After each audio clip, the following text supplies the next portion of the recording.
তখন কিসের প্ল্যান করার কথা বললে ফারাজ ভাই? কখন? ওই যে তখন ফরহাদ ভাইয়াকে যে বললে। বড্ড উৎসুক সেই কণ্ঠ।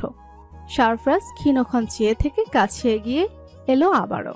অর্নিলার কানের কাছে মুখটা নিয়ে ফিসফিসিয়ে বলল, ওই তোমাকে বাচ্চার মা বানানোর প্ল্যান? শিউরে উঠল অর্নিলা। হঠাৎ করে সারফরাজের প্রতিটা কথা, তার কথা বলার স্বর, সবকিছু তার শিউরে তুলছে।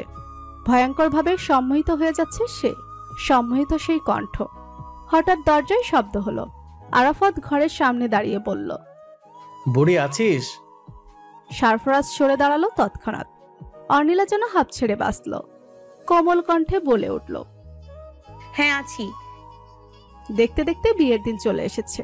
আগামীকালই তো বিয়ে। সবাই মহাব্যস্ত। পুরো পরিবার মিলে হাজির হয়েছে ফরহাতের বাসায়। তার বোনের বিয়ে। দায়িত্ব তার ছো কম না। গায়ে হলুদের অনুষ্ঠান শুরু হবে বইকে। গান বাজছে ধীরে ধীরে। মেহমান সবে আসতে শুরু করেছে। অর্নিলা হলুদ রঙের শাড়ি পরে বের হলো সবে। তার হাতে গাজরা। খুব শখ ফারাজ ভাই নিজ হাতে এই গাজরা তার খোপায় বাঁধবে। মনে মনে আর কত আশা। বিয়ে তো গতকালই শেষ হয়ে যাবে। এরপর সে তার কাছে আসবে। সেদিন নিজেই তো বলল। বিয়েটা শেষ হোক। লজ্জায় নাক কান লাল হয়ে উঠল অর্নিলা। ছি, এসব কি ভাবছে সে? মুখ টিপে হেসে এদিক ওদিক খুঁজে যাচ্ছে। কোথায় গেল সে? এদিক ওদিক খুঁজতে খুঁজতে ফরহাদের দেখা মিলল। তার কাছে নিশ্চয়ই তার হদিস মিলবে। জিজ্ঞেস করতেই দেখিয়ে দিল। ওই তো ওদিকে দেখলাম। অর্নিলা হেসে সেদিকেই পা বাড়ালো। কার সাথে ফোনে যেন কথা বলছে মনে হলো। একটু দূরে দাঁড়িয়েই ভাবছে। কথা শেষ হলে এগিয়ে যাবে। খানিকক্ষণ বাদে কথা বলা শেষ হলো। অর্নিলার উৎসুক চাহনি যেন সবটা বলে দিতে চায়, কিন্তু তার অস্থির মুখ না দেখে চেপে গেল। শান্ত কণ্ঠে বলল, কি হয়েছে ফারাজ ভাই? সারফরাজ ঘন ঘন শ্বাস ফেলছে। এক নিঃশ্বাসে কতগুলো কথা বলল। সবগুলোই যেন অর্নিলার মাথার উপর দিয়ে গেল। শুধু দুটো কথা শুনল সে। সে চলে যাবে। আজ রাতের মধ্যেই তাকে ঢাকায় ফিরতে হবে। ইমার্জেন্সি পেশেন্ট আছে, কাল অপারেশন। ডক্টর শরীফুল ইসলাম তাকে সেখানে থাকতেই বলেছে। যেভাবেই হোক তার থাকা চাই। রাতের শেষ ট্রেনে সারফরাজ চলে যাবে। এক বিন্দু সময় নষ্ট করেনি। কখন যে তারা দুজন বাবাকে জানালো, কখন যে নিকুঞ্জ নিবাস ফিরল, কখন সারফরাজ চেঞ্জ করে ব্যাগ হাতে বেরিয়ে পড়ল, কিছুই মনে করতে পারছে না অনেক। শুধু এতটুকু মনে পড়ে রেল স্টেশনে তার হাতে তখনও সেই গাছটা। এতক্ষণ হাতের মুঠোয় থাকার কারণে এখন ঝরে ঝরে পড়ে যাচ্ছে। তার কান্না পাচ্ছে ভীষণ। ট্রেন ছেড়ে চলে গেছে আরো অনেক আগে। আরাফাত তার পাশে দাঁড়িয়ে ক্ষীণস্বরে বলল, মন খারাপ করিস না বুড়ি, ভাইয়ার কাজটাই তো। অনেক বুঝলো, সামলে নিল নিজেকে। তাকে অনেক কিছু বুঝে নিতে হয় নিশ্চুপে, কারণ সে বড় হচ্ছে। বড়রা সবকিছু মুখ ফুটে বলতে পারে না, কখনো না। দীর্ঘ টানা 12 ঘন্টা পর নিজের বাড়িতে ফিরল সারফরাজ। সারা শরীর ম্যাজ ম্যাজ করছে। ক্লান্ত লাগছে বড্ড। মাথাও কেমন ঘুরছে। ট্রেনে রাতের ঘুমটা তেমন হয়নি। এরপর তো অপারেশন, রুমের টেনশন। রুমের কথা প্রায় একদম ভুলেই গেছিল। শেষমেশ যখন অপারেশন রুম থেকে বের হয় তখন ক্লান্তি অনুভব হচ্ছিল।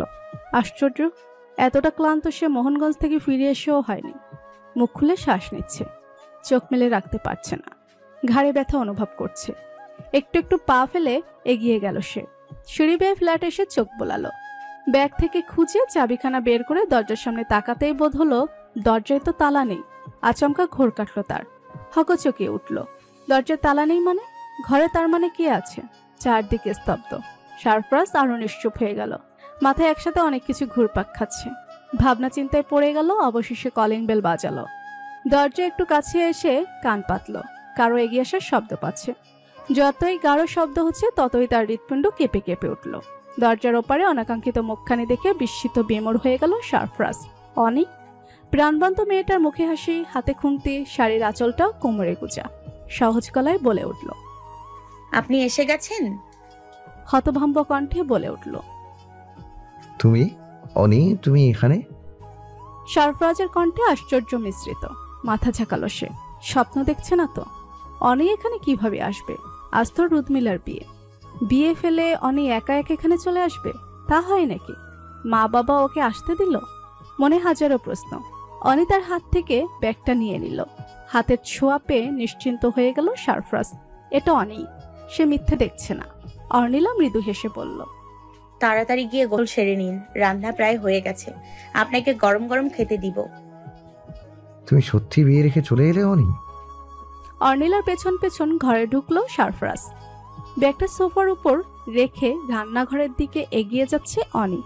বলে উঠল, তো আর কি করতাম, আপনাকে একা ফেলে ওখানে বসে বিয়ের দাওয়াত খেতাম? তা সম্ভব হতো? আপনাকে দেখতো কে ফারাজ ভাই? তাই বলে তুমি এভাবে চলে আসবে? কই, আমি তো এতদিন একাই থাকতাম, কখনো তো অসুবিধা হয়নি। হাতের খুন্তি দিয়ে তরকারি নড়াচড়া করছে। এদিকে মুখ ফিরিয়ে বলল, যখন থাকতেন তখন তো আর বউ ছিল না, এখন তো আছে। যান, আপনি গিয়ে গোসল করে আসুন। কাজটা তুই ঠিক করিসনি অনি। রুদমিলা কি ভাববে? মেয়েটার বিয়ে, অথচ আমরা কেউ নেই। ওর কি মন খারাপ হবে না? না, হবে না, মন খারাপ হবে না, ও বরং আরো খুশি হবে। আপনি বেশি ভাবছেন ফারাজ ভাই। কাজে ব্যস্ত হয়ে উঠল অর্নিলা। সারফরাজ কিছু একটা বলতে গিয়েও থেমে গেল। অর্নিলা ক্লান্তি ভরা মুখশ্রী তাকে থামিয়ে দিল। চোখ মুখ দেখেই বোঝা যাচ্ছে একটুখানির জন্য দম ফেলার সময় পায়নি মেয়েটা, অথচ এখনো কাজ করে যাচ্ছে। সারফরাজ এগিয়ে ডাইনিং টেবিলের কাছে গেল, গ্লাসে পানি ঢেলে জিজ্ঞেস করলো, কিভাবে এলি? কে এসেছে তোর সাথে? আরাফাত? না তো, আমি একাই এসেছি। হতবাক হয়ে গেল সারফরাজ। থেমে থেমে জিজ্ঞেস করলো, বাবা তোকে আসতে দিল? কেন দেবে না? আমি বড় হয়ে গেছি না, সব কাজ আমি একাই করতে পারি। শব্দ করে হেসে ফেলল সে। সারফরাজ মুগ্ধ হয়ে গেল তার কথাবার্তা শুনে। চোখের সামনে দেখতে পাচ্ছে মেয়েটা তাকে নিয়ে বড্ড বেশি ভাবে, বড় ভালোবাসে তাকে। তার মায়াবতী সে। তা না হলে কি এভাবে ছুটে আসতে পারে? না, শরীরে আর কোলাচ্ছে না। ঘরে এসে সোজা ঢুকলো বাথরুমে। লম্বা একটা শাওয়ার নিয়ে বের হলো সে। এখন অনেকটা ফ্রেশ লাগছে। তোয়ালে দিয়ে মাথা মুছতে মুছতে চোখ পড়লো বিছানার উপর। আর লোভ সামলাতে পারলো না সারফরাজ। নরম বিছানায় গায়ে লিয়ে দিতেই ঘুমিয়ে পড়ল। এদিকে অর্নিলা ভাত বেড়ে তাকে ডেকে এসে দেখে তিনি ঘুমাচ্ছেন। একবার ডাক দিবে বলে ভেবেও তটস্থ হয়ে যায়। না থাক, কি দরকার, সে তো ঘুমাচ্ছে, ঘুমাক না। এখন জাগাতে মায়া লাগছে বড্ড। কিন্তু কিছু খেলো না যে, খালি পেটে ওভাবে ঘুমাবে? এগিয়ে এলো সে। বিছানার কাছেই তোয়ালে পড়ে আছে। অর্নিলা নরম হাতে তার মাথায় হাত রাখে। ইস, চুলগুলো এখনো ভিজে, পানি চুয়ে চুয়ে ঘাড় বেয়ে পড়ছে। তোয়ালে হাতে নিয়ে মুছে দিতে লাগলো যত্ন করে। তার নরম হাতে ছোঁয়া জুড়ে যাচ্ছে সারফরাজের কপাল জুড়ে। গত রাতে সারফরাজ চলে আসার পরপরই কোনো কিছুতে মন বসাতে পারছিল না সে। গায়ে হলুদে সবাই নাচছে, গান বাজনা করছে, অথচ অর্নিলার মনটা পড়ে আছে সারফরাজের কাছে। তাতে এমন আনমনে দেখে রুদমিলা নিজেই বলে উঠল, তুইও তো সারফরাজের সাথে গেলেই পারিস অনি, শুধু শুধু থেকে গেলি। ছেলেটা ওখানে সামাল দিবে কি করে? তোর মনটাও তো ওখানেই পড়ে আছে। কথাগুলো যেন মনে ধরল অনির। সেই তো আগে ভেবে দেখলো না কেন? সময় নষ্ট করেনি একদম। ভোরের ট্রেনে কাউকে না জেনে ট্রেনে চড়ে গেল। তাকে না পেয়ে যখন আরিফ হাসান হন্ততন্ন করে খুঁজতে লাগলেন, তখনই ফোন করলেন অর্নিলাকে। বেচারি ততক্ষণে হাতের নাগালে চলে গেছে। বাসায় ফিরতে সমস্যা হয়নি একদমই। রাস্তাঘাটও তো ভালো না চিনলেও জায়গার নাম ঠিকঠাক বলেছে। সিএনজি এসে সোজা থামালো বাসার সামনে। যাক, চিন্তা রইল না আর। ফোন বাজছে, রুদমিলার ফোন হয়তো। ঘড়ির দিকে তাকিয়ে দেখলো বিকেল 4:45 বাজে। ওর বিয়ে তো এতক্ষণে হয়ে গেছে। নিশ্চিত সে অনেক খুশি। ইস, বরকে সামনাসামনি দেখা হলো না, যাক তাতে কি, নিজের বরকে দেখে মন ভরানো যাক। নিজের বিয়ের দিনের কথা মনে করার চেষ্টা করছে। কি করেছিল সে? রোজ নিয়ে ছোটাছুটি করেছিল। ভাইয়া সবার সামনে তাকে বোকা বানিয়েছিল। হ্যাঁ, এসব মনে পড়তেই আনমনে হেসে উঠল নীলা। সারফরাজ নড়ে চড়ে উঠতে মুখে হাত দিল তৎক্ষণাৎ। আর একটু হলেই বোধহয় ঘুমটা ভেঙে যেত তার। তখন চারদিকে সন্ধ্যা ঘনিয়ে এসেছে। অর্নিলা তার বারান্দায় দোলনার উপর বসে থেকে আকাশ দেখছে। তার হাতে চিরুনির সাহায্যে একটু একটু করে চুল আঁচড়ে নিচ্ছে।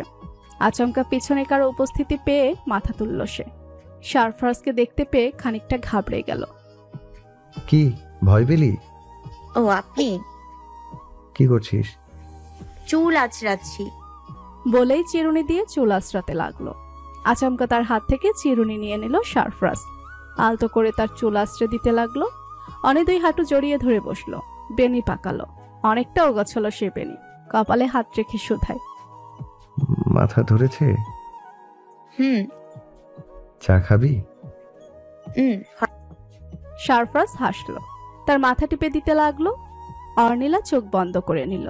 সারফরাজ মৃদু স্বরে বলে উঠল, দেখনি, আমি পুরোপুরি ভালো মানুষ নই, কিন্তু আমার দিক দিয়ে আমি ঠিক আছি। নিতান্তই এক ভদ্রলোক আমি। পড়াশোনায় ভালো ছিলাম, তাই মা বাবা খুশি। ডাক্তার হতে পেরে আমি খুশি। আমার বন্ধুদের আমি বিশ্বাস করি, তারা আমায় বিশ্বাস করে। আমার বন্ধুত্ব সার্থক, আর তোকে ভালোবেসে আমার জীবন সার্থক। অনেকটা অমনোযোগ হয়ে কথাগুলো শুনছিল। শেষের কথাটা তার কানে বাজলো।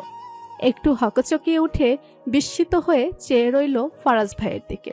ফারাজ ভাই অমায়িক হাসি দিলেন। অনেক চোখে অশ্রু জমে গেল। চোখ সরিয়ে ফেলল সে। কেউ একজন বলেছিল, যখন তুমি ভালোবাসতে শিখবে তখন দেখবে তোমার হৃদয় অনুভূতিতে পূর্ণ হয়ে উঠেছে। ভালোবাসার কথা শুনে তোমার চোখে অশ্রু জমতে শুরু করবে। সেই অশ্রু একদম মুছে ফেলবে না, সেটা হচ্ছে আনন্দের অশ্রু, তোমার ভালোবাসার সাক্ষী। ডক্টর সাবিনা ইয়াসমিনের তত্ত্বাবধানে এখন থেকে সারফরাজ শেহদাদ থাকবে। কথাটি জানা মাত্র সারফরাজ একটু ঘাবড়ে গেল, কারণ সে তো এতদিন ডক্টর শরীফুল ইসলামের তত্ত্বাবধানে ছিল, কিন্তু কিছুদিন আগেই তিনি দেশের বাইরে গেছেন কোনো একটা কাজে। আপাতত এখন তাকে ডাক্তার সাবিনা ইয়াসমিনের তত্ত্বাবধানে থাকতে হবে। শুনেছে তিনি অনেকটা রাগী। সে অবশ্য তাকে এখনো দেখেনি, যতটুকু লোকজন থেকেই জেনেছে। একটু ভয়েই আছে। সে একা নেই, তার সাথে আরো আছে সাদাত আর শুভ। হ্যাঁ, পরীক্ষায় পাশ করব না বলে ছাগল দুটো ঠিকই MBBS পাশ করে ফেলেছে, আর এখন ইন্টার্নশিপও করছে। আর বেশি দিন বাকি নেই। এই তো 6 মাস হয়ে গেল। সাদাত গলা থেকে স্টেথোস্কোপ নামিয়ে টেবিলে রাখলো। সারফরাজ টেবিলের সাথে হেলান দিয়ে দাঁড়িয়ে একজন রোগীর ফাইল ঘাটছে। শুভ কফি নিয়ে হাজির। সারফরাজ মুস্কি হেসে বলল, খুব টায়ার্ড নাকি? কফির কাপগুলো টেবিলে রেখে চেয়ারে হেলান দিয়ে বসলো শুভ। দীর্ঘ নিঃশ্বাস ফেলে বলল, চেয়ার বলতে ইমার্জেন্সিতে আসা পেশেন্ট। কত কষ্ট করতে হলো বলতো। ভাগ্য ভালো যে আল্লাহ হায়াত রেখেছিল। সাদাত কফির কাপে চুমুক দিয়ে বলল, ওই যে দেখে এলাম কান্নাকাটি করছে। হ্যাঁ, রোগীর আত্মীয়। প্রথমবার হার্ট অ্যাটাক করলো। পরিবারের সামলে উঠতে অনেক কষ্ট হবে। এ অবধি কত মৃত্যু দেখলাম, কত প্রিয়জনকে কাঁদতে দেখলাম, এখন এসব সয়ে গেছে। সাদাত স্বরে বিরহের সুর পাওয়া যাচ্ছে।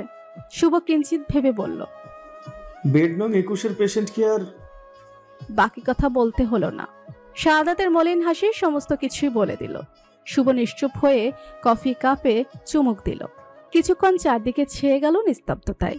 একজন ডাক্তার তার সর্বস্ব দিয়ে চেষ্টা করে একজন রোগীর প্রাণ বাঁচাতে, কিন্তু শেষমেশ যখন শেষ রক্ষা আর করতে পারে না, যখন হেরে যায়, তখন হতাশায় ডুবে যায় কিছু। সারফরাজ গায়ের অ্যাপ্রন খুলে রাখলো। বলে উঠল, কিচ্ছু করার নেই, আমাদের হাতে এতটুকুই। সৃষ্টিকর্তা এর চেয়ে বেশি শক্তি আমাদের দেননি, কি করার। আমার মনে হয় একজন ডাক্তার হতে হলে প্রথমে মনটাকে পাথর করে ফেলতে হয়। পাথর না হলে কিছু করার নেই। তা বটে। সারফরাজ, তোর হাতে ওটা কার ফাইল? নতুন এক পেশেন্ট এসেছে, হার্টের সমস্যা, কিন্তু সমস্যা কি বোঝা যাচ্ছে না। আপাতত কিছু পরীক্ষা দিয়েছি, দেখা যাক রিপোর্ট কি আসে। ডাক্তার সাবিনা চলে এসেছেন, তাকে গিয়ে রিপোর্ট দেখাও, এক ঝটকায় বলে দিবেন। শাহাদাত তড়িঘড়ি করে বলল, এসে গেছে নাকি? হ্যাঁ, চলে এসেছে, কেবিনে আছে। একটু পরেই খবর এলো বলে। সারফরাজ, তৈরি হও। আমি একা যাব নাকি? তোরাও তো যাবি। না বাবা, যা শুনলাম তার নামে, তবে এটা বলতেই হয়, তিনি একজন এক্সট্রাঅর্ডিনারি, একদম অসাধারণ ব্যক্তিত্ব, নামকরা একজন কার্ডিওলজিস্ট। তবে নাকি অনেক রাগী? সেটা জানতে হলে তো দেখে আসতে হবে, তাই না? বলতে বলতে খবরও চলে এলো। প্রথমে ডাক পড়লো সারফরাজ। সারফরাজ অ্যাপ্রন পরে হাতে ফাইল নিয়ে বেরিয়ে গেল। শুভ যাবার আগে বলে উঠল, দোয়া করি বৎস। চুপ কর। হেসে উঠল তারা দুজন। সারফরাজ ডাক্তার সাবিনা ইয়াসমিনের কেবিনের বাইরে দাঁড়িয়ে নক করলো। অনুমতি পেয়ে ভেতরে ঢুকে চমকে গেল বটে। তার ব্যাপারে শুনে যেমনটা ধারণা করেছিল সে মোটেও তেমন নয়। নীল রঙের শাড়ির উপর তার সাদা অ্যাফ্রন, গলায় ঝুলছে স্টেথোস্কোপ। এসেই কি পেশেন্ট দেখা শুরু করে দিয়েছে নাকি? হাতে একটা ফাইলও দেখা যাচ্ছে। চেয়ার ছেড়ে টেবিলের সাথে ঠেস দিয়ে দাঁড়িয়ে ফাইল দেখছিলেন। চোখ মেলে এদিকে তাকালেন, চোখের চশমা খুলে শুধালেন, ডক্টর শেহদাত, জি। বসুন বসুন। কণ্ঠস্বর অনেকটাই ধারালো। সারফরাজের খানিকটা অস্বস্তি বোধ হচ্ছে।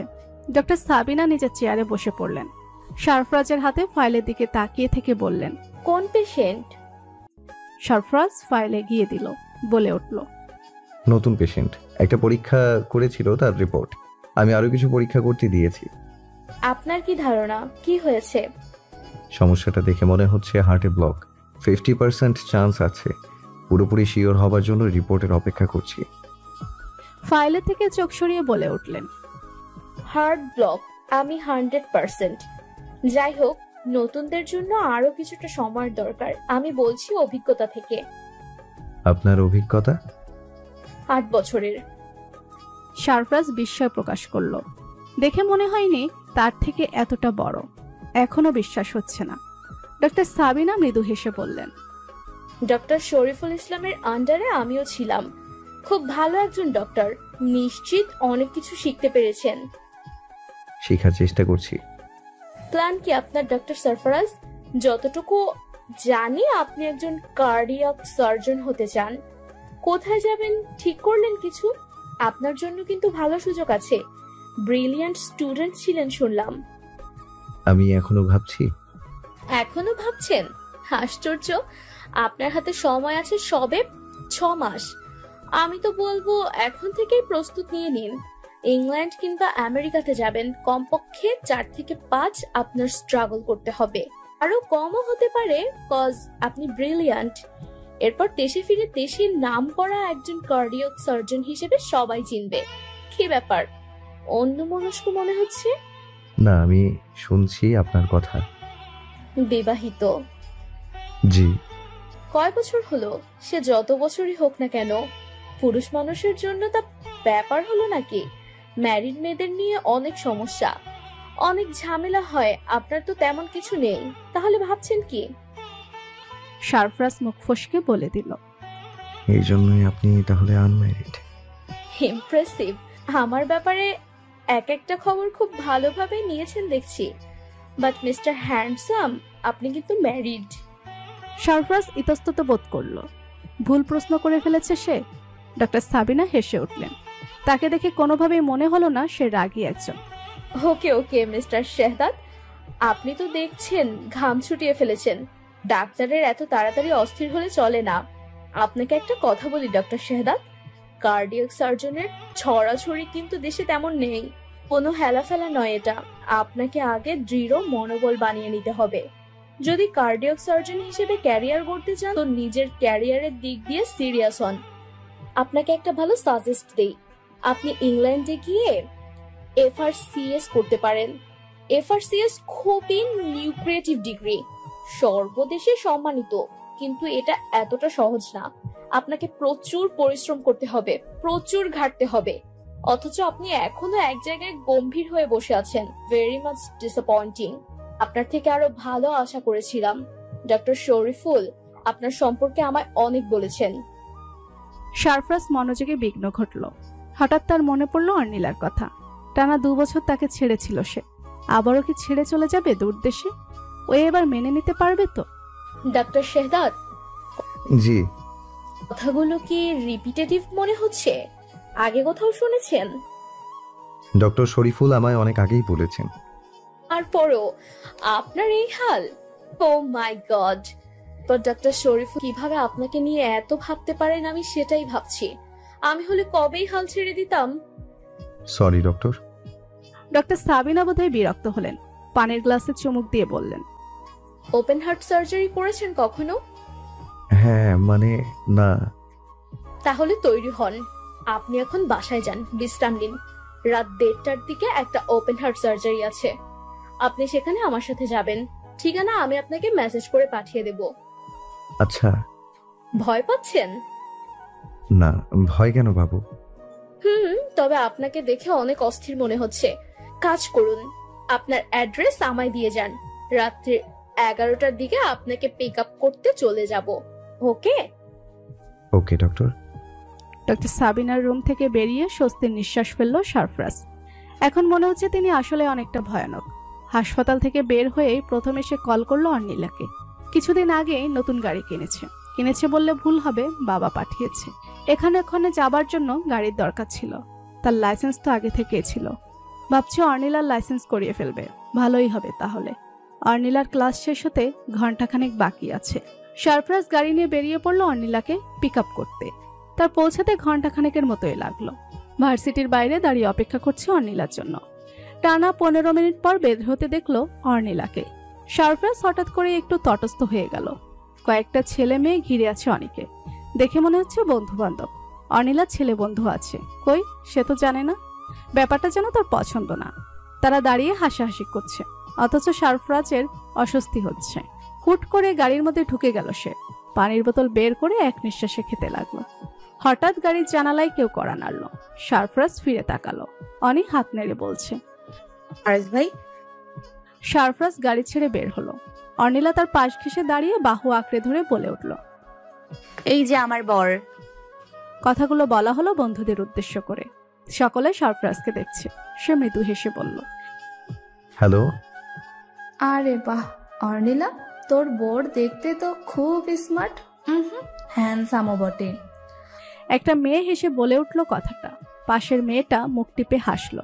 পেছন থেকে একটা ছেলে এসে তার সাথে হ্যান্ডশেক করে বলল, আমি রিয়াদ। যাক, আপনার সাথে দেখা করবার ইচ্ছে ছিল, আজ হয়েই গেল। দেখা করার ইচ্ছা মানে? কি আর বলবো, অর্নিলা আপনার ব্যাপারে এত বলে কৌতূহল ধরে রাখতে পারছিলাম না। কিন্তু আমার ধারণা ছিল আপনাকে দেখতে আরো বয়স্ক মনে হবে। কিছুটা ইতস্তত বোধ করলো সারফরাজ। অর্নিলা চোখ রাঙিয়ে মুখ ফুলিয়ে বলে উঠল, এ কেমন কথা রিয়াদ? রাগ করছিস কেন? আমি তো শুধু কথা বলেছিলাম। ওই আমায় রেহানা বলল তোর বর নাকি তোর থেকে অনেক বড়, তাই আমিও ভাবলাম সুগার ড্যাডি কিনা। রেহানা সহ বাকি সবাই হেসে উঠল। কিন্তু অর্নিলার মোটেও ভালো লাগছে না। তার কেবল মনে হচ্ছে তার বন্ধুরা তার বরকে নিয়ে মজা নিচ্ছে। অস্বস্তি হচ্ছে বটে। সারফরাজ তাদের সাথে তাল মিলিয়ে হেসে বলল, বন্ধুর জন্য এত চিন্তা দেখে ভালো লাগলো। তবে তুমি নিশ্চিত থাকো তোমার বন্ধু কোনো সুগার ড্যাডি পায়নি। হ্যাঁ তা ঠিক, আপনাদের দুজনকে অনেক মানিয়েছে। কিন্তু সেই অনুযায়ী অর্নিলার খুব তাড়াতাড়ি বিয়ে দেওয়াটা কি বেমানান না? বেমানান কেন হবে?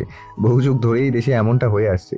আগে তো আরো কম বয়সেই বিয়ে দেয়া হতো, যেমন ধরো আমার মা, তোমার মা কিংবা তাদের মায়েদের। রিয়াদ গম্ভীর কণ্ঠে বলে উঠল, আমার মা এমএ পাস, এমএ কমপ্লিট করার পর তিনি বিয়ে করেছেন। আর আমার মাও এমএ পাস করেছেন। বাবা রিটায়ার্ড জাজ। মানে আমার পুরো পরিবার শিক্ষিত। বন্ধুমহল চুপসে গেল হঠাৎ করে। অর্নিলার মুখে মুস্কি হাসি। সারফরাজ বলে উঠল, কিন্তু তুমি আবার কথাটা বুঝতে পারোনি। আমার মা বিয়ের পর এমএ দিয়েছেন। তার শিক্ষাগত যোগ্যতা যেমন আছে, তেমন ঘরের একজন নিপুণা রমণীও বটে। কম বয়সে সব মেয়েদের বিয়ে মানে এই না যে তাদের জীবন শেষ।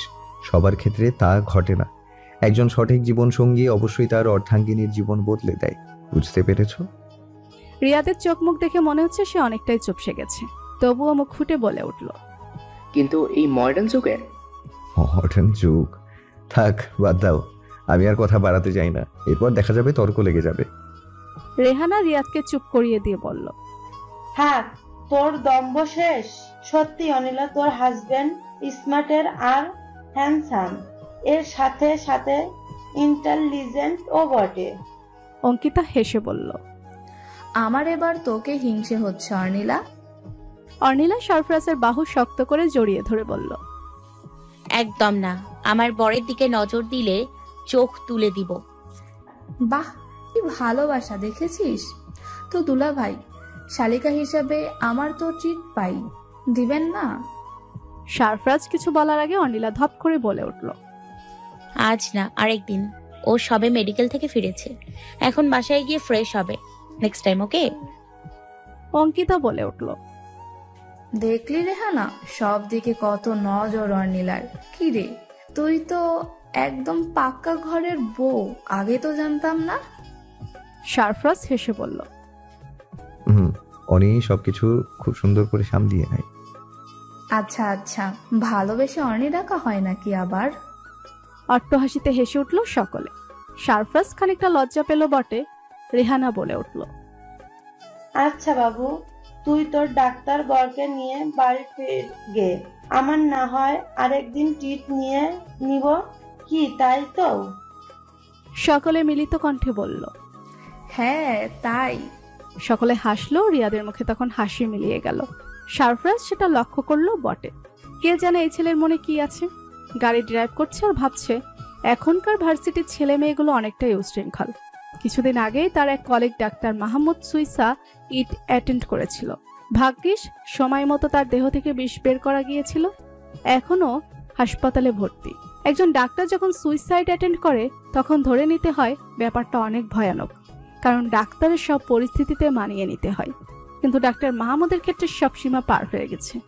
আশেপাশের সবার কথা থেকে যা জানলো সেটা হলো ডাক্তার মাহমুদের স্ত্রী নাকি তাকে তালাক দিয়ে অন্যত্র বিয়ে করেছেন, যদিও তাদের সংসারে দীর্ঘ 8 বছর, একটা বাচ্চাও নাকি আছে।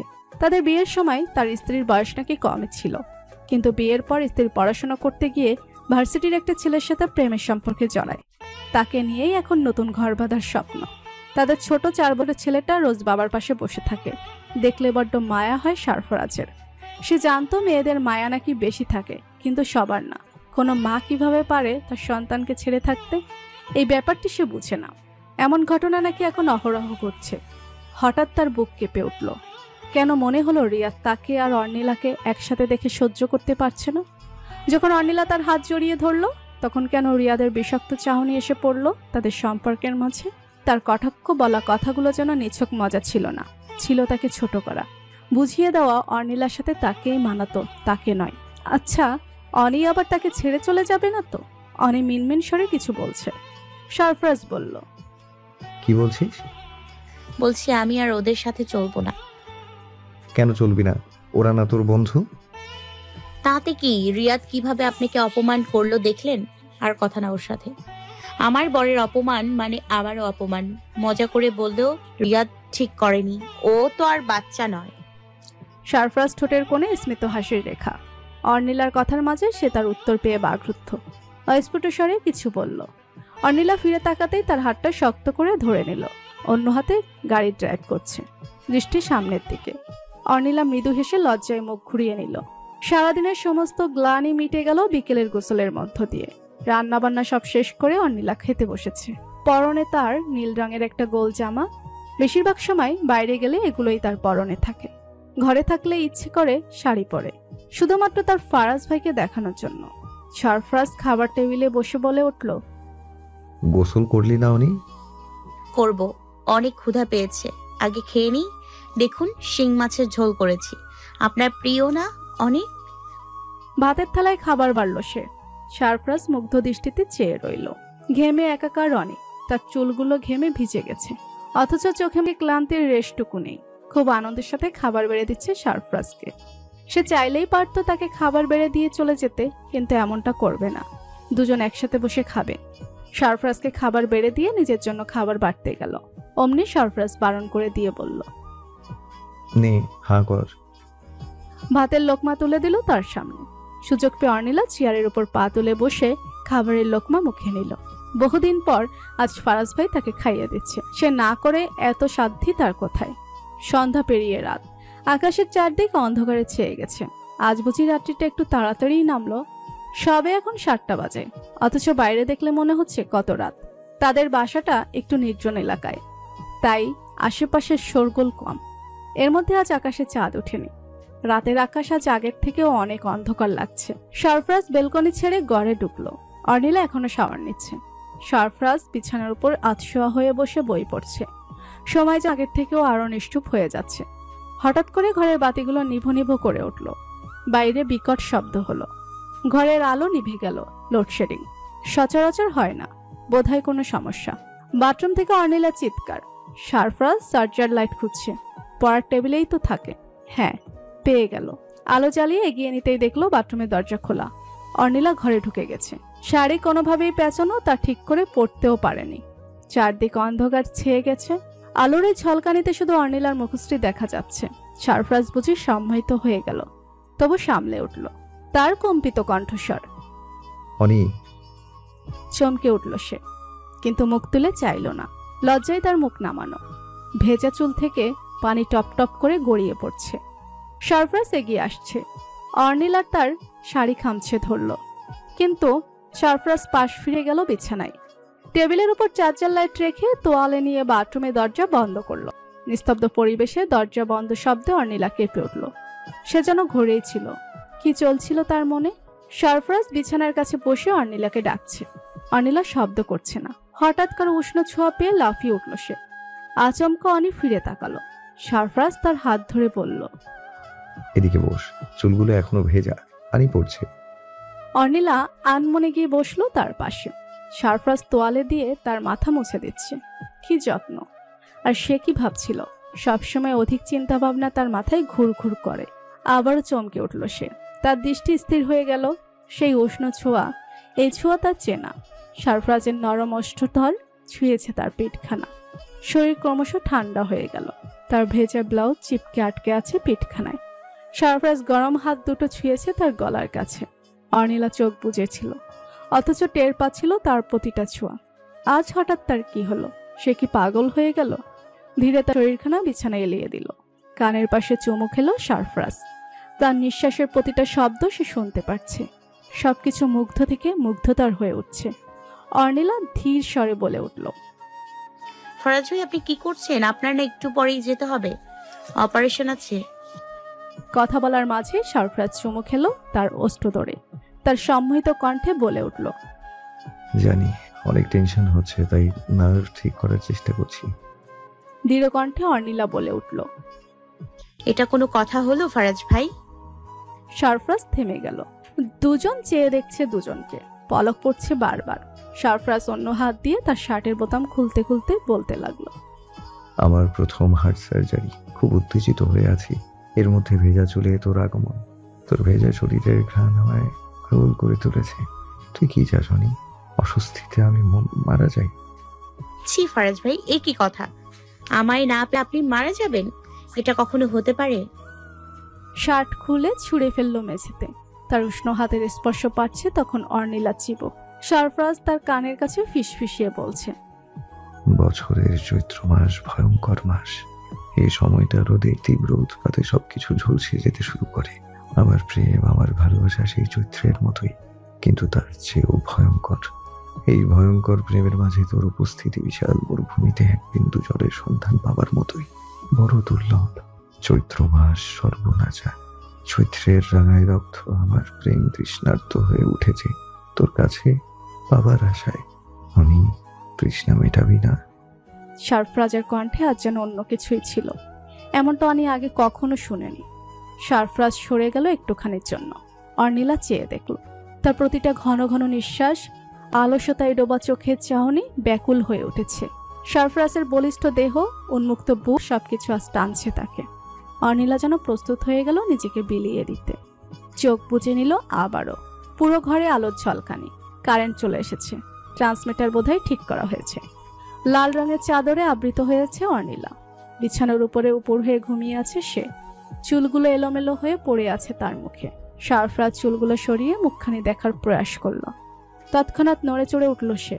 সারফরাজ কাছে টেনে নিল তাকে। অর্নিলা তার উলঙ্গ বুকে মুখ লুকালো। সারফরাজ ঘড়ি দেখার চেষ্টা করছে। চোখ যেন ঝাপসা হয়ে উঠছে। এভাবে চশমা ছাড়া ভালোই দেখতে পারে সে। শুধু বই পড়ার সময় চশমার দরকার পড়ে। হাত দিয়ে চোখ কসলে নিল। হ্যাঁ, 11টা বাজতে চলল। তাকে বের হবে। অর্নিলার গভীর ঘুম। তাকে ডাকলো না সে। একটু সরিয়ে নিল। মেঝে থেকে শার্টটা তুলে নিল। তৈরি হওয়া দরকার। খানিকক্ষণ বাদেই জেগে উঠল অর্নিলা। আশপাশ খুঁজে পাচ্ছে সারফরাজ। তার ঘুম ঘুম চোখে ঠিক করে কিছুই দেখতে পারছে না। হঠাৎ হাতের ছোঁয়া মিলল। হেসে উঠল সে। সারফরাজকে তৈরি দেখে এক ঝটকায় তার ঘুম ভেঙে গেল। কয়টা বাজে? 11টা। আমায় যেতে হবে অনি, তুই ঘুমিয়ে পড়। না, আমি ঘুমাবো কি করে? আমি তো চলে যাচ্ছি। আরো কিছু বলার ছিল। তার ললাটে সারফরাজের চুম্বন তাকে থামিয়ে দিল। চোখ মেলে তাকালো ঠিক করে।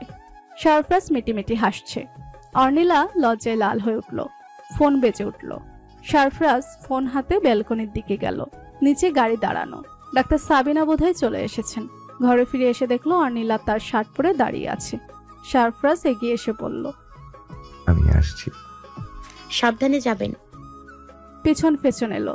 দরজার সামনে দাঁড়িয়ে তাকে বিদায় দিয়ে দরজা আটকে দিল সে।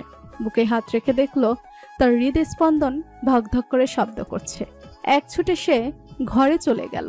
বিছানায় চাদরের তলায় মুখ লুকিয়ে যেন বাঁচল। সারফরাজ গাড়ির দরজা খুলতে যাবে, অমনি একটা সাবিনা বলে উঠলেন, ওখানে না, এখানে বসে বসুন ডক্টর শেহদাদ, আমার পাশে। কি অসুবিধা আছে? না, অসুবিধে কি থাকবে? এসে বসলো তার পাশে।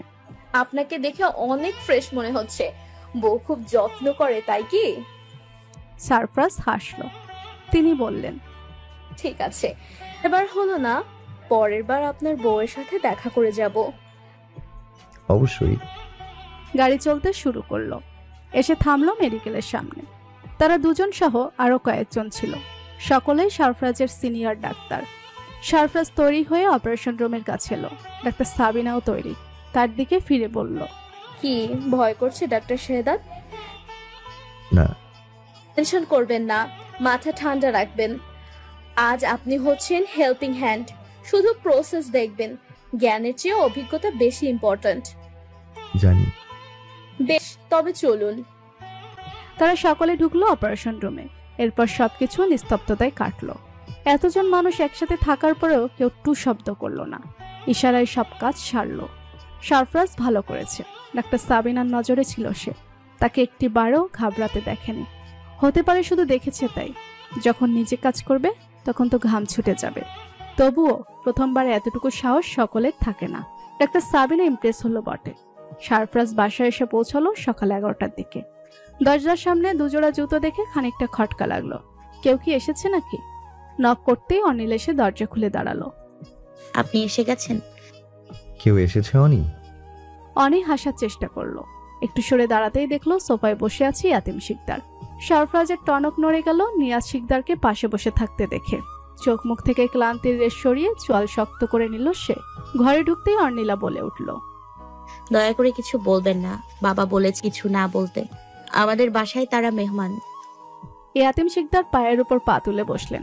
হাতে অর্ধেক বিস্কুট, মুখে বিস্কিট চিবাতে চিবাতে বলছেন, তা কেমন আছো সরফরাজ? ভালো তো? হ্যাঁ চাচা ভালো। আপনি ভালো আছেন? তীক্ষ্ণ দৃষ্টি ফিরে এসে পড়ল নিয়াজের দিকে। নিয়াজের দৃষ্টি তখন মেঝেতে। অনিলা চায়ের কাপ নিয়ে ঢুকে পড়ল। নিয়াজ ভাইয়ের নাকি বিয়ে ঠিক হয়েছে? সরফরাজ ভুরু কুচকে নিল। কি আহ্লাদ দেখাচ্ছে অনি। আশ্চর্য, এই হারাম সন্তানকে ঘরে ঢুকতে দিয়েই তো ভুল করেছে। আবার ঢোল পিটিয়ে বলছে বিয়ের কথা। ও কি ভুলে গেল ওর সাথে কি হয়েছে? এত সহজ কেন হচ্ছে অনি? ইয়াতিম শিকদার চায়ের কাপ হাতে তুলে নিলেন, বলে উঠলেন, হ্যাঁ, পোলা বড় হইছে, বিয়া তো করান লাগবো। মায়া ঠিক করছি ঢাকা শহরেই থাকে। এখানকার স্থানীয় নিয়াজ ছবি দেখা তোর বোন রে। নিয়াজ পকেট থেকে ছবি বের করছে। সরফরাজ চায়ের কাপ তুলে নিল। ভাবছে মাথা যন্ত্রণা কম ছিল না। আরেক যন্ত্রণা এসে হাজির হলো। একটা চায়ের কাপ পারবে তো ঠিক করতে? হেসে বলল, তা চাচা, আমাদের ওখানে কি মেয়ের কমতি ছিল নাকি? একদম ঢাকাতে চলে এলেন। কি আর করমু কও, ওখানে ভালো মাইয়া পাওয়া যায় না। সরফরাজ মুখ ফুটে হাসলো। হ্যাঁ, মেয়ে পাওয়া যায় না? তার ছেলের কুকর্ম পুরো মোহনগঞ্জ জানে। এরপর কে মেয়ে বিয়ে দিবে এই ছেলের কাছে? চরিত্রহীন একটা। নিয়াজ ছবি বের করে অর্নিলার দিকে এগিয়ে দিল। এত বছর পর এই প্রথম তাদের দুজনের চোখাচোখি। অর্নিলা খুব করে চাইছে, সহজ থাকতে পারছে না। জানে ফারাজ ভাই পাশেই আছে, ভয়ের কিছু নেই। তবু অস্থির হয়ে উঠছে।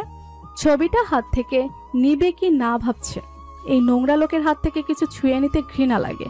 মনে হয় নিজেও নোংরা হয়ে যাবে। মিষ্টির প্যাকেট ধরার সময় মনে হচ্ছিল ইচ্ছে করে হাত ছুঁতে চায়। নিয়াজ কি তবে বদলায়নি? তবে সবাই যে বলে। সরফরাজ আচমকা ছবিটা হাত থেকে বলল, দেখি। দাও বাবা, মাইয়া কেমন, পছন্দ হইল কিনা? সরফরাজ মেয়ের ছবিখানা দেখলো। হ্যাঁ, ভালোই দেখতে। তবে আফসোস হচ্ছে, এত ভালো মেয়েটার সাথে এমন বাজে একটা ছেলের বিয়ে হবে ভাবতেই কেমন লাগছে। অর্নিলা আগ্রহ নিয়ে ছবিখানা দেখলো, বলল, বাহ, খুব সুন্দরী তো নিয়াজ ভাই, আপনাদের বেশ মানাবে। আবারও আহ্লাদি দেখাচ্ছে। সরফরাজের ইচ্ছে করলো উঠে একটা চর বসিয়ে দিক অনির গালে। কানের সামনে ঘ্যান ঘ্যান করছে, মাথাও ভন ভন করছে। রাগ সামলাতে পারছে না সে। আবার হেসে হেসে নিয়াজ ভাই বলে ডাকা। এই ডাকাই সমস্ত কিছুর মূলে। ইয়াতিম শিকদার চায়ের কাপে চুমুক দিয়ে বললে, অনেক খোঁজাখুঁজির পর এই একটা মাইয়া মন মতো পাইছি। ভালো চাচা, মেয়ে দেখতে ভালো, বংশ পরিচয়ও ভালো মনে হচ্ছে। তা আপনাদের বংশের খবর জানে তো? কাটা গায়ে নুনের ছিটা। সরফরাজ তীক্ষ্ণভাবে খোঁচাটা মেরেছে। ইয়াতিম শিকদার হো হো করে হেসে উঠলেন, বললেন, জানি বাপ জানি, আমগো উপর তোমার রাগ। এখন দেখো, যা হইছে অনেক বছর আগে হইছে, দিন পাল্টাইছে, আমার পোলাও এখন পাল্টাইছে, শুয়োরটা এখন থেকে ভালো হইছে। কি বলেন চাচা, রক্তের দোষ কি এত সহজে বদলে যায়? জানি কার কথা কইতাছো, অনির বাপের কথা। তো দেখো, সব বংশে এমন একটু থাকে। আমাগো সময় আসিল অনির বাপ, আর এখন আমার পোলা, তাও আমারটা সময় থাকতে বদলাইছে। অনির বাবার কথা তুলে যেন খুব একটা ভালো হলো না। কোনো এক ফাঁকে অনি চলে গেল আসর ছেড়ে। ফারাজ ভাই কি তার বাবাকে সত্যি এত অপছন্দ করে? কিন্তু অনি যে তার বাবাকে অনেক ভালোবাসে। বাবা কখনো খারাপ হতে পারে না, তার বাবাও ভালো মানুষ ছিলেন, অনিকে অনেক ভালোবাসতো। অথচ তার চাচা কিভাবে তার বাবার নামে বদনাম করছে। অনিলা সহ্যের বাইরে এগুলো। সব মেয়েদের কাছে বাবা মানে একটা শান্তির জায়গা। তার বাবা তার আপনজন। মাকে তো পায়নি সে, বাবাকেই পেয়েছে। সে বাবার নামে খারাপ কথা শোনার ধৈর্য অনির নেই। সরফরাজ চায়ের কাপ রেখে দিল। ইয়াতিম শিকদার বললেন, যা হইছে ভুইলা যাও, আমরাও ভুইলা গেছি। আমার ছেলে বদলাইছে, এখন আমার আর কোনো দুঃখ নাই। এই নাও বিয়ার কার্ড, তোমাকে দাওয়াত দিতে আইছি। তোমার বাপেরও গিয়া দাওয়াত দিয়ে আইছি, তোমারে দাওয়াত দিতে কেবল ঢাকা আইছি, আইসো কিন্তু বিয়াতে। সরফরাজ মাথা নাড়ল। খেয়ে দিয়ে তারা উঠে গেলেন, চলে যাবে। সরফরাজ শুধায়, মোহনগঞ্জ ফিরবেন? না, কিছু কাজ আছে, শহরে থাকবো এখন। তা তোমার ডাক্তারি কেমন চলে? ভালো। সারাদিন মেডিকেলেই থাকো? হ্যাঁ, এটাই তো কাজ। আচ্ছা। বাপ ছেলে চলে যাচ্ছে। ভদ্রতার খাতিরে সরফরাজের জিজ্ঞাসা করা উচিত ছিল কোথায় থাকবেন। কিছু ঠিক না হলে এদিকে থাকতে পারেন, কিন্তু বলল না, কারণ নিয়াজকে তার বিন্দুমাত্র ভরসা নেই। সবাই যাই হোক বলুক না কেন, রক্ত এত তাড়াতাড়ি বদলে যায় না। এদের রক্তে নেশা ছড়িয়ে গেছে, এর থেকে রক্ষা পাওয়া সহজ না। যেতে যেতে মনে হচ্ছিল নিয়াজ আর চোখে অনেকে খুঁজছে। ভালোই হবে এখন অনি না এলে। এই হতচ্ছাড়া মুখে কিছু না বলে চোখ দিয়ে যেন খেয়ে ফেলে। দরজার সামনে দাঁড়িয়ে চাচা ডাকলেন অর্নিলাকে। সরফরাজ দীর্ঘ নিঃশ্বাস ফেলল। কিছুই তার মন মতো হচ্ছে না। অর্নিলা আনমনে রান্নাঘরে কাজ করছে।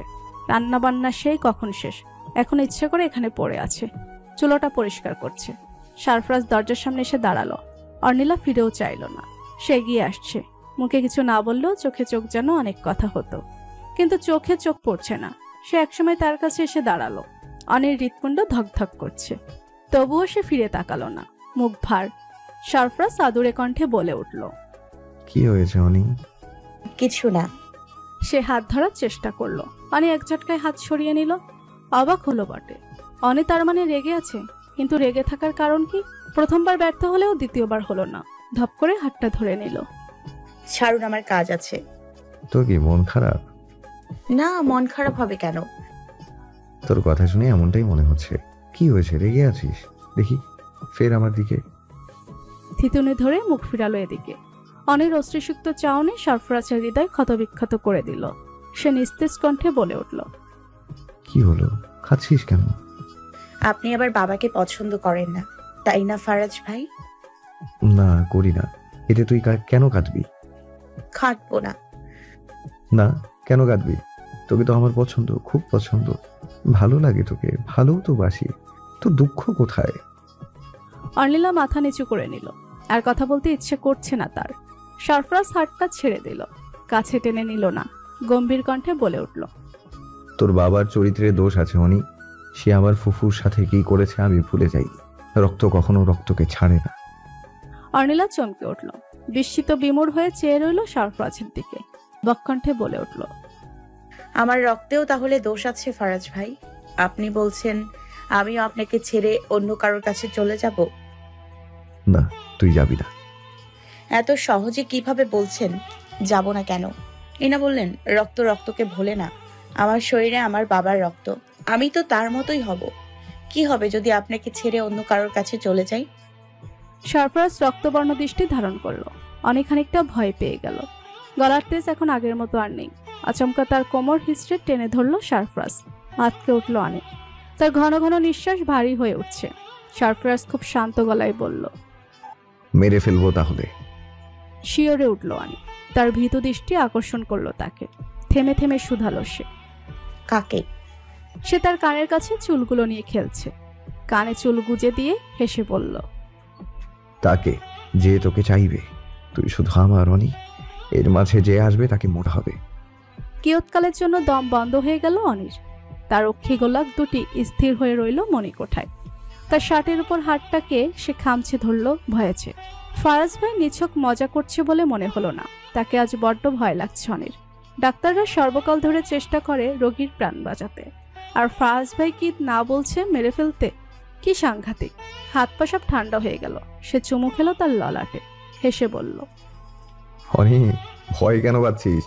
আমি তো তোর কিছু করব না। তুই তো আমার হৃৎপিণ্ড। হৃৎপিণ্ড থেমে গেলে মানুষ বাঁচে না। তোর কিছু হলে আমি কি বাঁচবো? চোখ থেকে অশ্রু গড়িয়ে পড়ল। সারফরাজ তাকে বুকে আগলে নিল। অজান্তেই কেঁদে উঠল অনি। পরদিন শরীরটা ভালো ছিল না বলে অনিলা ভার্সিটিতে যায়নি। সারফরাজ সকালবেলা মেডিকেলে চলে গেল। এখানে এসেই ডাক্তার সাবিনার কথাবার্তা তাকে পাগল বানিয়ে ছাড়লো। রোজ রোজ তিনি একটা কথাই বলছেন, ভাবতে, ক্যারিয়ার নিয়ে ভাবতে। সময় কিন্তু হাতে বের নেই। এসব শুনে শাহাদাত হেসে বলল, মনে হচ্ছে ডাক্তার সাবিনা তোকে কার্নিয়ার সার্জার করেই ছাড়বে। শুভ হেসে বলল, দেখছিস না রোজ কেমন করে মনে করিয়ে দিচ্ছে। তা বাবা, তুমি তো তার কথাটা একটু শুনলেই পারো, বলো। মজা করিস না, আমি জানি আমার কি করতে হবে। তাহলে ডাক্তার সাবিনাকে বলে দিচ্ছিস না কেন? আমার যা মন চাইবে আমি তাই করব। বউর সাথে এখানেই থাকবো। শুভর কথা শুনে শাহাদাত হো হো করে হেসে উঠল, বলল, সিরিয়াসলি সারফরাজ, বউকে এত ভালোবাসিস? তার জন্য এখন ক্যারিয়ারকে জলাঞ্জলি দিবি? আমাদের ডাক্তার শেহদাত এবার রোমিও হয়ে গেছে। জুলিয়েট ছাড়া তার চলে না, বুঝলি তো। সারফরাজ গম্ভীর হয়ে কিছুক্ষণ বসে রইল। ওই দুই বন্ধুর কথা তার কানে যাচ্ছে না। গায়ে অ্যাপ্রন খুলে টেবিলে ফেলে বলল, আমি যাচ্ছি। আরে যাও যাও, বউয়ের জন্য তর্স হয়েছে না, আমরা বুঝতে পারছি, যাও। ভাবিকে আমার তরফ থেকে সালাম দিয়ে দিস ফারাজ। বলিস একদিন আমরা যাব রোমিও জুলিয়েটকে দেখতে। খোঁচা মেরে কথা বলা দুজনের বহুদিনের স্বভাব। সারফরাজ এসব গায়ে মাখে না। হুলিস্থল করে সে বেরিয়ে গেল। বাইরে এসে গাড়ি স্টার্ট। ঘামে তার শরীরে শার্ট ভিজে উঠল। ঘন অন্ধকার রাস্তায় শুধু গাড়ির সামনে দুটো আলো ছাড়া আর কিছুই জ্বলছে না। চারদিকে এত নিস্তব্ধ। এখানে এখানে কেউ মরে পড়ে থাকলেও কেউ কিছু টের পাবে না। কিন্তু রাস্তা নির্জন, মানুষজন কিছু নেই। এর মধ্যে ঝড় বৃষ্টি। বৃষ্টির পানি পড়ে রাস্তা হয়ে উঠল স্যাঁতস্যাঁতে। কোনো কিছু ছাপ নেই, প্রমাণ নেই। বৃষ্টির পানিতে সবকিছু ধুয়ে গেল। গাড়ি এসে থামলো বাসার সামনে। সারফরাজ গাড়ি ছেড়ে বের হলো। ঘামে তার অর্ধভেজা শার্ট এবার বৃষ্টির পানিতে তারও ভিজে উঠল। কিছুক্ষণ বৃষ্টির মধ্যে দাঁড়িয়ে ভিজল সে। পাপ ধুয়ে যেন পবিত্র হতে চায়। নিজেকে শুদ্ধতম বানানোর কি দারুণ ফন্দি। কাক ভেজা হয়ে ফিরল। কলিং বেল চাপতেই মনে হলো ওপাশ থেকে কেউ ছুটে আসছে। মনে প্রশান্তি বয়ে গেল। দরজা খুলে দেখলো অর্নিলাকে। বৃষ্টিতে ভিজে ঠকঠক করে কাঁপছে সারফরাজ। অস্থির হয়ে শাড়ির আঁচল দিয়ে তার মাথাটা মুছে দিতে লাগলো। আরো কত কথা। এভাবে ভিজে গেলেন কি করে? আপনি তো গাড়িতে ফিরলেন। ইচ্ছে করে বৃষ্টিতে ভিজতে গেলেন কেন ফারাজ ভাই? বৃষ্টির পানি তো আপনার সয় না। দেখবেন এক্ষুনি সর্দি লেগে যাবে। বলতে বলতে হাসি শুরু। অর্নিলা হাঁফিয়ে উঠল। ক্লান্তি ভরা কণ্ঠে বলল, বসে থাকবেন না, উঠুন, চেঞ্জ করে আসুন। আমি জামা বের করে দিচ্ছি। সে ছেড়ে যেতে চাইল। অমনি সারফরাজ তার কোমর টেনে জড়িয়ে ধরল। গায়ের পানি টপ টপ করে মেঝেতে পড়ছে। সারফরাজ ভিজে কাপড় চোপড় জড়িয়ে আছে অনেক। সেও ভিজে যাচ্ছে। কি অদ্ভুত, ফারাজ ভাই এমন কেন করছে? আদুরে কণ্ঠে বলে উঠল, আমায় ছাড়বেন না ফারাজ ভাই? না, তুই থাক এখানে আমার কাছে। আমার তোকে চাই অনি। বড্ড বেদনাদায়ক সেই কথাগুলো। ফারাজ ভাইয়ের কি হলো আবার? কিসের এত কষ্ট? খারাপ কিছু কি হলো মেডিকেলে? ঝাপসা ঝাপসা চোখে অর্নিলার সামনে তাকিয়ে রইল। সামনের টেবিলের ফুলদানিটা এখানে আর নেই। ফারাজ ভাই চোখে পড়বে না তো আবার? তাহলে সে সর্বনাশ হয়ে যাবে। ভয়ে তার বুক কাঁপছে। সারফরাজ তাকে ছেড়ে দিল। উঠে দাঁড়িয়ে পিছন ফিরতে যাবে, অমনি অনি তাকে আঁকড়ে ধরল আবার। সে নিশ্চুপ হয়ে রইল। বাইরে বৃষ্টি পড়ছে তো পড়ছে, থামবার নাম নেই। একটু বাদে বাদে বিদ্যুৎ চমকানো বিকট শব্দ। অনেকক্ষণ ধরে নামলো বৃষ্টি। এবার সবকিছু চুপ, নিস্তেজ হয়ে গেল। একটু শীত শীত লাগছে এখন। অর্নিলা গুটি গুটি হয়ে সারফরাজের বুকে এসে আশ্রয় নিল। ঘরে আলো বলতে ওই একটা ল্যাম্পশেড। সারফরাজ আতশো অবস্থায় শুয়ে আছে, কোলে তো অনেক। এখান থেকে জানালা দিয়ে বাইরে আকাশ দেখছে। আকাশ এখন পরিষ্কার, তারা দেখা যাচ্ছে। কিছুক্ষণ পর বুঝি চাঁদও দেখা যাবে। অর্নিলার নগ্ন বাহুর জড়িয়ে ধরে আছে সে। চোখ পড়ল পিঠের দিকে। আঁচড়ের দাগ দেখে তার রক্ত টগবগিয়ে উঠল। মুখ খুলে শ্বাস নিচ্ছে সে। সহ্য হচ্ছে না, কিছুতেই সহ্য হচ্ছে না। তার অনেকে অন্য কেউ ছুঁয়ে দেখবে, এটা ভাবতেই যেন উন্মাদ হয়ে ওঠে। ইচ্ছে করে সবকিছু শেষ করে দিতে। আঁচড়ের দাগটা স্পষ্ট, অনির সেটা অবগত ছিল না। সারফরাজ হাত দিয়ে ঘা পা ছুঁয়ে দেখল। তার ওষ্ঠদর ছুঁয়ে দিল ঘাটুকু। তার অনেক সমস্ত ঘা এভাবেই ফুল হয়ে যাক, শুকিয়ে যাক সমস্ত ক্ষত। এসব ক্ষত নিজের মনে একা নিয়ে সে চলতে পারবে। সারফরাজের আদরে ছোঁয়ায় অনি নড়ে চড়ে উঠল একটু। আবছা ঘুমের মধ্যে মুস্কি হেসে উঠল সে। ঠিক ঘন্টাখানেক পর ফোন বেজে উঠল সারফরাজের। ঘুমটা ভেঙে গেল অর্নিলার। আবছা আবছা আলোয় ঘড়ির দিকে ফিরে চাইল। রাত্রি 1টা বাজে। এত রাতে আবার কে ফোন করলো? বিছানার পাশে ফারাজ ভাই নেই, তাকে হাতড়ে খুঁজছে। ভালো করে চেয়ে দেখলো সারফরাজ দাঁড়িয়ে কথা বলছে। চাদরের শরীর ঢেকে নিয়ে অনি উঠে বসলো। কথা শেষ করে সে ফিরে তাকালো। ল্যাম্পশেটের অল্প আলোয় তার গম্ভীর মুখ দেখে অনি শুধালো। কি হয়েছে ফারাজ ভাই? সে বিছানার পাশে এসে বসলো। অনির মাথায় হাত বুলিয়ে বলল, তৈরি হয়ে নে, আমাদের বেরোতে হবে। কোথায় যাব? মেডিকেলে। নিয়াজ নাকি অ্যাক্সিডেন্ট করেছে। চোখ মুখ স্থির হয়ে উঠল অর্নিলার। আকস্মিক ঘটনায় সে হতবাক হয়ে রইল। মুখ দিয়ে কথা বের হচ্ছে না। সারফরাজ তার হাতখানি ধরে বলল, চিন্তা করিস না, সবকিছু ঠিক হয়ে যাবে। চল, উঠে তৈরি হয়ে নে। অর্নিলা রান্নায় ব্যস্ত।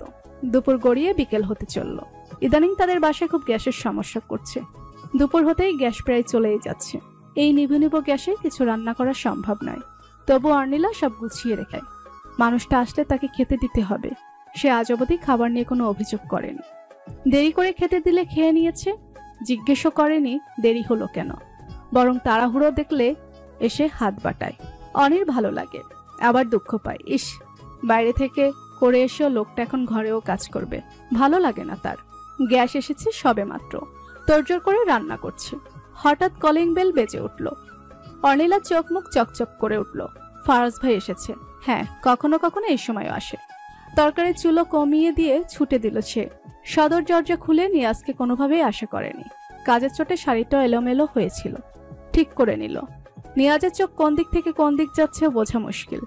চোখে গালো সানগ্লাস। অনি অবাক হয়েছে বটে, থমথমে সরে বলল, ভাইয়া আপনি? নিয়াজ আমতা আমতা করছিল, বলল, ও হ্যাঁ, ওইখান দিয়ে যাচ্ছিলাম, ভাবলাম দেখা করে যাই। অর্নিলা 2 সেকেন্ড চুপ থাকলো। বাসায় সে একা, কেউ নেই। নিয়াজকে ঢুকতে দেওয়া ঠিক হবে কিনা তা বুঝতে পারছে না। সবাই বলছে নিয়াজ ভাই বদলে গেছে। সত্যি কি তাই? বছর পেরিয়েছে, সময় বদলেছে। মানুষের আচরণের কি পরিবর্তন হয় না? ঘড়ির দিকে ফিরে চাইলো। ফারাজ ভাইয়ের আসার সময় হয়ে গেছে। ভয় খানিকটা কমছে। অর্নিলা ঠোঁটের কোণে হাসি ফোটানোর চেষ্টা করলো, বলল, আসেন ভাইয়া, ভেতরে আসেন। নিয়াজ পায়ের জুতো খুলে ঘরে প্রবেশ করলো। অর্নিলা দরজা বন্ধ করে দিয়ে তাকে সোফায় বসতে বলল। একটু পরপর ঘড়ির দিকে চাইছে। সারফরাজ একটু বাদে এসে পড়বে, তখন আর ভয় থাকবে না, একদম না। নিয়াজ চুপচাপ বসে আছে। হঠাৎ বলে উঠল, সারফরাজ বাসায় নেই? অর্নিলা যেন হকচকিয়ে গেল। বিস্মিত চাহনিতে ফিরে তাকালো। অস্ফুট স্বরে বলল, এই তো আসবে, একটু আগেই কল করেছে। কথাটা বলে মন যেন শান্ত হলো। নিয়াজ চোখের চশমা খুলে সামনে রাখলো। অর্নিলা স্বাভাবিক হবার চেষ্টা করছে। চাচা কোথায়? বাসাতেই আছে, বের হবার সময় দেখলাম শুয়ে আছে। ও, তো তুমি এখানে কেন ভাইয়া? কি দরকার ছিল? নিয়াজ মুখের দিকে চেয়ে থাকলো, নিরুত্তর সে। অর্নিলা হাসার চেষ্টা করলো। পরিস্থিতি বদলে যাচ্ছে কেমন করে। বিন্দু বিন্দু ঘাম জমছে তার কপাল জুড়ে। বিচলিত হয়ে রান্নাঘরে ছুটে এলো। এখন মনে হচ্ছে নিয়াজকে ঘরে ঢুকতে দিয়ে একদম ঠিক কাজ করেনি সে। ভুল করেছে, বিরাট ভুল।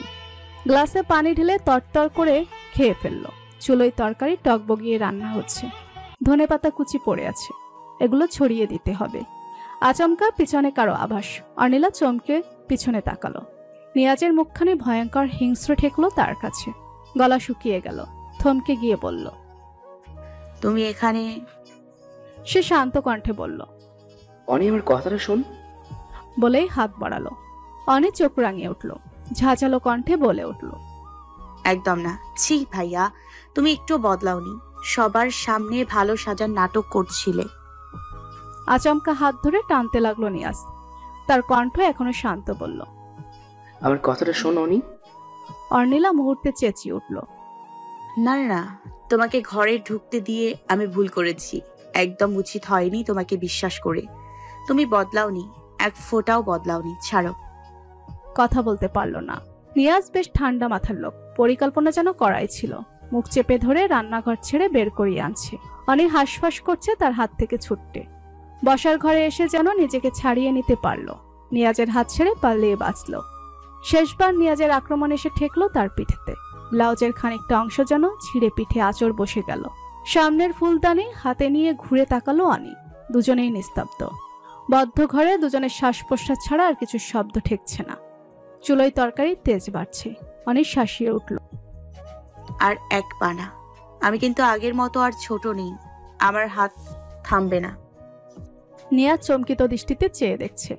ঢোক গিলে বলল, অনি। অনিলা ফুলদানি আশ্রে মেঝেতে ফেলল। মেঝের চারদিকে ফুলদানির ভাঙা টুকরো ছড়িয়ে সে দ্রুত ভাঙা টুকরো হাতে তুলে নিল। নিয়াজ দুপা পিছিয়ে গেল। তার চোখে মুখে এখন খানিকটা ভয়ের আভাস।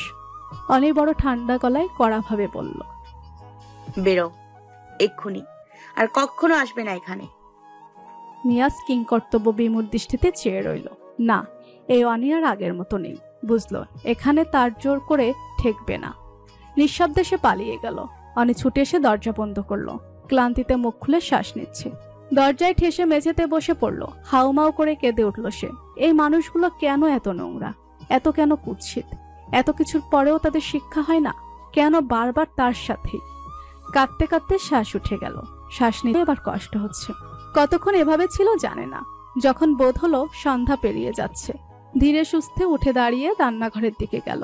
তরকারি চুলা বন্ধ করে দিয়ে দীর্ঘ নিঃশ্বাস ফেলল সে। পুরো বাসা এবার নিস্তব্ধ নিঝুম।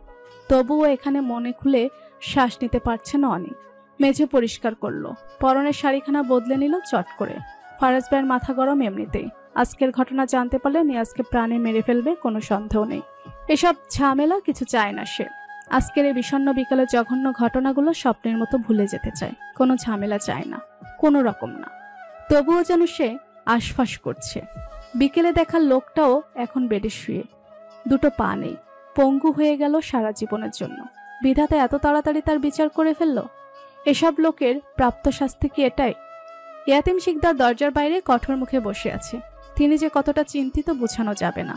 তার বংশের ছোট ছেলে। বংশ নিয়ে আবার চাচা একটু বেশি সিরিয়াস থাকে। শুনল ভাইয়া ভাবি রওনা দিয়েছে, বোধহয় সকালের মধ্যেই চলে আসবে। ফারাজ ভাই আশেপাশে নেই, ডাক্তারের সাথে কথা বলতে গেছেন। সত্যি বলতে নিয়াজের জন্য অনেক একটুও খারাপ লাগছে না, কিন্তু মায়া হচ্ছে তার চাচার জন্য। এই চাচা তার কাছে তার বাপের সম্মান। চাচার কাছে এগিয়ে এলো, আলতো স্বরে বলল, চাচা মন খারাপ করবেন না। আল্লাহ যা করার করেছে, এখানে তো আপনার হাতে কিছু নেই। কতটুকু কানে যাওয়া মাত্র ইয়াতিম শিকদার ছেদ করে উঠল, চোখ রাঙিয়ে বলে উঠল, সারমোনা, আমার পোলার যে হাল করছে তারে আমি সারমোনা। অনি তুই এখানে থাক, আমি থানায় যাবো। অনি বাধা দিতে চাইল। চাচার কথা শোনার পাত্র নন। পেছনে এসে দাঁড়ালো সারফরাজ, বলে উঠল, যাবেন, কিন্তু এই ভোর রাতে কাউকে পাবেন বলে মনে হয় না। একটু অপেক্ষা করেন, সকাল হোক। ফিরে চাইল সারফরাজের দিকে। এরপর সামনে হেঁটে পায়চারি করতে লাগলো। বিড়বিড় স্বরে বলছে, ছাড়তাম না, কাউরে ছাড়তাম না। আমার পোলা সারা জীবন নষ্ট কইরা দিছে, পরে আমি ছাড়তাম না। অনেক ছুটে আসলো ফারাজ ভাইয়ের দিকে। তাকে বিচলিত দেখে সারফরাজ তার মাথায় হাত রাখলো, চোখ বুলিয়ে বলল, কি হয়েছে? চাচা খুব রেগে আছে। থাকুক রেগে, কিছু কি করা যাবে না? একদম না। পা দুটো হারিয়েছে, জীবন হারায়নি এই বেশি। কি করে হলো বলুন তো? এটা ঢাকা শহর অনি, রাস্তায় অগণিত গাড়ি চলাফেরা করে, তখনই হয়তো। বিয়েটা বোধহয় হবে না। এই পঙ্গু ছেলেকে কে বিয়ে করবে অনি? মানুষকে ভালোবাসা যায়, অমানুষকে না। অনি ড্যাব ড্যাব চোখে তাকিয়ে থেকে ফারাজ ভাইয়ের কথা শুনছে। সে মৃদু হেসে বলল। তোর কি খারাপ লাগছে অনি? অনি মাথা দুলিয়ে না বলল, ক্ষীণস্বরে জবাব দিল। চাচার জন্য খারাপ লাগছে। ছেলের এমন অবস্থায় চাচা ভেঙে পড়েছে একদম। সরফরাজ ইয়াতিম শিকদারের দিকে ফিরে তাকালো, ভুরু কুচকালো। তার জন্য বিন্দুমাত্র মায়া তার হচ্ছে না, কারণ এই লোক নিজেও একটা অমানুষ। ছোট ফুফু যখন ভাইয়ের কৃতকর্মের কথা তাকে জানিয়ে সাহায্য চেয়েছিল, তখন সে মুখ ফিরিয়ে নিয়েছিল, বলেছিল বড় বংশের ছেলেরা এমন একটু করবেই। এখন দেখুক সেই বংশের ছেলের হাল। অর্নিলা এসব কিছুই জানে না বলে তার মায়া বেশি। বেশ না